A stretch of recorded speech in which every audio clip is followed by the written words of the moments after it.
Hey everybody, it's Jason Blaha here, and it's time for another client lesson update. Now, some of this stuff gets thrown into my other videos when I talk a lot about the box squat, but it's something when people said, hey, we haven't got any stuff about what's going on with clients, what have you learned? And some of it would be hard to make into videos because I've learned a lot of things coaching different individual people, but as far as a lot of this goes, one of the things that I have absolutely found to be so consistent that it baffles the mind that any expert or coach is against the box squat at this point. It's very clear when some of these guys discuss this that they don't actually train it and they never actually coach lifters on the box squat. And it's obvious because they wouldn't make statements like it doesn't carry over. So what do I mean? Well, what I mean is I have now taken pretty significant numbers of clients who don't back squat at all. Built up their box squat. We build that different type of strength on the box squat, and then what happens? They come in and hit a back squat and hit a lifetime PR. Okay? And I want that to be made clear, because a lot of people would say, well, you have to train it for it to happen. I'm like, but I've watched it happen a dozen times. Taking clients who I don't have back squat, we build their box squat, and then all of a sudden when they test their squat, it is the strongest it has ever been in their life. They hit a lifetime PR, sometimes up to 3 months, 4 months without doing a single rep without the box. If it didn't carry over, that wouldn't be possible. And what I have found is that it's not one-offs, it's not half my guys, it is literally all of them who I've done this with. My success rate on that is 100%. Okay, it's 100%, and I've done that with more than 12 guys. I don't have a single outlier. I've talked to plenty of coaches who do use the box squat who said the same thing. What do I mean for examples? One of the examples, one of the guys who people on my private friends list coaches, and some friends will see it, but it's not all public because they've got a decent sized following, and I'm not going to cause them problems. I have a lifter now who, now granted the virus has disrupted his training slightly, but I had him come in and do nothing but box squatting. We test his back squat every 6 weeks. He does 0 reps other than the box work. He went 405, 415, 425, 445. Okay, this is a sub 200 pound lifetime net. I have a guy who squats 550. That's my ultra strong dude. I have a guy who squats 550, and he tests his back squat about every 3 months. Does nothing but box squatting. And for box squatting, this guy actually does have access to bands, a lot of bands. He has access to a safety squat bar, different box heights, speed boxes. Mostly speed boxes, because we only max on some sort of squat every 2 weeks for him. And he does speed boxes every week and supplemental work, 550. He's up there where I am. Multiple guys up in the 400s who do this. I have a guy now who I already know watching, he's going to crack 500 this year. He's going to easily crack 500 this year. Doing the same thing. And we don't back squat. So what about my novice guys? People say, well, novices need to learn it. I don't think they do. Because what I found is that if I teach guys how to box squat, I teach them how to back squat. Okay.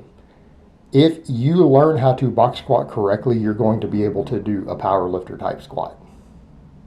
And what is a power lifter squat for? It's to lift the most weight possible.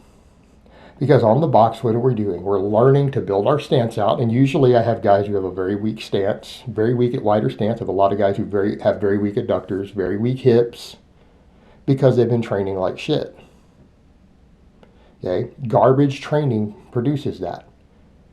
And there are times when I trained that way and found I couldn't go wide. Why? Because there's garbage training involved. Even training I did on here for years. It's garbage. If you can't go wide, if you can't do different stances and be strong in them, you're imbalanced and you're weak and your training is trash. Because it's left you with massive muscle imbalances that are, number one, limiting your strength potential. Number two, predisposing you to injuries. You have weak muscles. Okay, we can't afford to have weak muscles in any major movement pattern if you want to be strong and stay uninjured. But I've taken a lot of these novices and we teach them how to box squat. Okay, if you learn to sit back onto a box that is below parallel while keeping your knees back, your knees stay well behind the toes. Ideally, we have totally vertical shins. You learn to sit back onto a box under control, not rock the box and then explode straight up and drive your knees out. Okay, and I'm talking about when you touch the box under control, where you don't learn to plop on the box, where you get to the point to where you can control every rep, control the eccentric, soft touch, sit back, unload, drive straight up, turn the knees out, drive up. Spread the floor with your feet. What happens? Well, you build a hell of a lot of power, right? They build a hell of a lot of power and strength. It builds a different type of strength. But if you learn to do that under control, what happens when you remove the box? You get the stretch reflex returned. So in other words, what I'm saying is I could take someone and never have them do a single back squat in their entire life. I want to make that clear. We could do 0 back squatting. Put them on the box.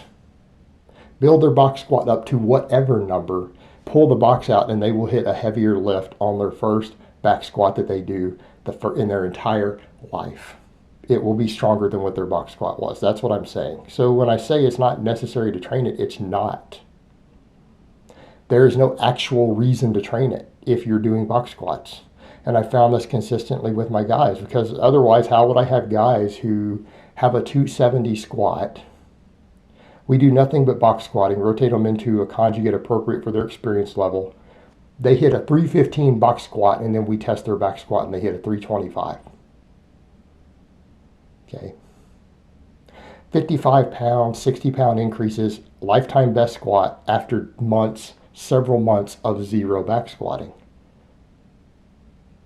So anyone who says it doesn't build it, even for the novice, you're full of shit. Okay? I'm calling out any coach out there who is saying that doesn't work, because I've watched it happen over and over and over and over with my lifters. I've demonstrated it in real time on my channel. I know tons of coaches with the same experience. If you're saying that doesn't work, I am calling you a liar. Right? That coach is full of shit. They're a fucking liar. Because it works, and I've watched it work. And anyone out there can test. Anyone who thinks I'm wrong can go through and test this themselves. It totally works. It's provable. It's not magic. It's not a secret. It's not a gimmick I'm trying to sell anybody. It works. And I have people who are paying for months and months and months of coaching who they've watched it work and gotten the same results, and they keep paying. But you could do the same thing on your own without coaching if you learn how to train correctly. You could do the same thing. But that's what I find with my guys.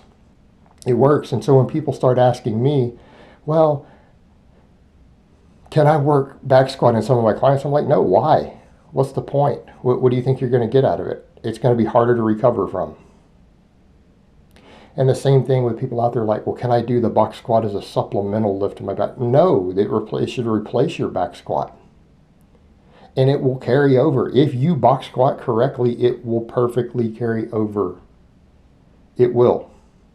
The only excuse might be if you're doing a really high box. Okay, if you're doing all your boxes above parallel, it's not going to carry over. But if you're going below parallel with them and you control the eccentric rep, right? You control the eccentric rep every time. Why wouldn't you be able to back squat? At least equal to what's on the box. It'll actually be more every single time. But why wouldn't you be able to do the same thing? You're telling me a person can't control the eccentric and soft touch on a box and then sit back and drive up, that they wouldn't be able to lift the same weight when you remove the box? They're controlling the eccentric. If they're not plopping on the box and they're not rocking the box, why wouldn't they? Like, that's just sheer ignorance. And obviously, I mean, anyone who would answer that question, well, no, they still wouldn't be able to. Well, you're a moron. You're completely ignorant of the way the body works if you think that's the case. And that includes coaches and trainers out there saying this nonsense.